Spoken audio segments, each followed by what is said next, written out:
Hello YouTube, welcome to Dr. Vibe's Learning Point. In this video, we will study about the topic urethral trauma. So first I will tell you to draw this diagram. You can see the two pipe-like structures here, that is the ureter. In the middle there is the bladder. Then you have the three parts of urethra, that is prostatic urethra. Then you have the external sphincter. Then you have the blue colored part, followed by the red colored part, and then there is a green colored part, right?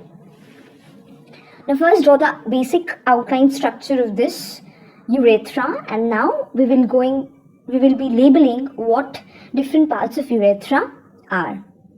So I give you a few seconds, please draw it. Okay, so hoping that you have completed drawing the diagram. The upper black part between the two ureters and from where the prostatic part starts is the internal sphincter, and below it the external sphincter. Now this horizontal line that you can see is the urogenital diaphragm. Now the yellow part is the prostatic urethra, that is a part of the urethra that is covered by prostate. Then below the external sphincter and below the urogenital diaphragm you have the membranous urethra, that is the blue colored part. Then the red part is the bulbar urethra, and the entire green part is the penis, which comes out in male, and that is the penile urethra. Now the part which you can see, that is the red and the green part, is the anterior part of the urethra that you can see, and the prostatic urethra and the membranous urethra forms the posterior urethra. Okay, now we will study about the urethral injury. So suppose there is a pelvic trauma. Okay, if there is pelvic trauma, that means the trauma in the pelvic region, that will involve your bulbar and membranous urethra. Okay, now if there is a straddle injury, then your bulbar urethral part will be involved. And if there is a distraction injury, then your membranous part of the urethra will be involved. So this is basically that you have to mug it up. Pelvic trauma मतलब ऊपर की तरफ है, इसीलिए bulbar and membranous.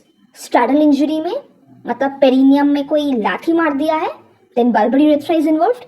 And distraction injury में membranous urethra is involved. Now what are the chief complaints that the patient will have? First, there will be blood coming out from the urethral meatus, obviously because there is a trauma. Then there is perineal hematoma. Then there is acute retention of urine, and sometimes subcutaneous extravasation of urine will also happen. So suppose urine is coming out from the penis and that goes into the subcutaneous layer instead of coming out in the normal fashion that it comes out. Okay. Now we will study about how to manage the patient of urethral trauma. So you should know what are the chief complaints. Okay, that is very important. There is a blood coming out, then obviously there is acute retention of urine, subcutaneous extravasation of urine, and perineal hematoma.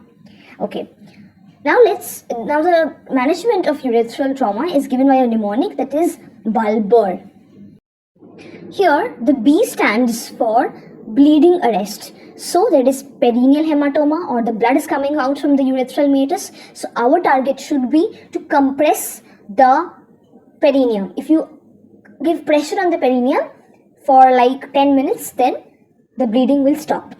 Now what does U stand for? U stands for urine should not be passed forcefully. Obviously, because if you pass the urine forcefully, then that part of the urethral meatus is only hampered, right?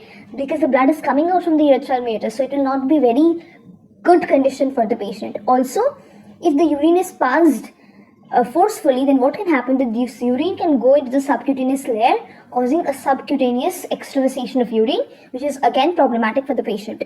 Okay.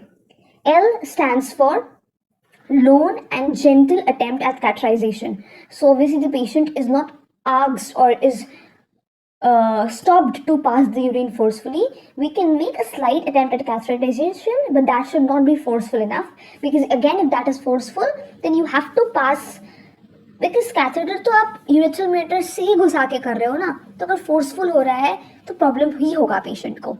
Okay, but yes, if the catheterization is proper, you can keep it for 2 weeks. Now bladder तो empty करना है, patient को भी हम लोग करने नहीं दे रहे हैं, कैथेटराइजेशन भी नहीं कर रहे हैं, तो हम लोग क्या करेंगे, हम लोग सुप्राप्यूबिक कैथेटराइजेशन करेंगे. Okay, A is for antibiotics. Obviously you have to administer antibiotics because there is chance of infection, and R is repair after evolution. So you will evaluate the condition and then you will repair the urethra. Okay, lastly we come to the Var Mooten sign.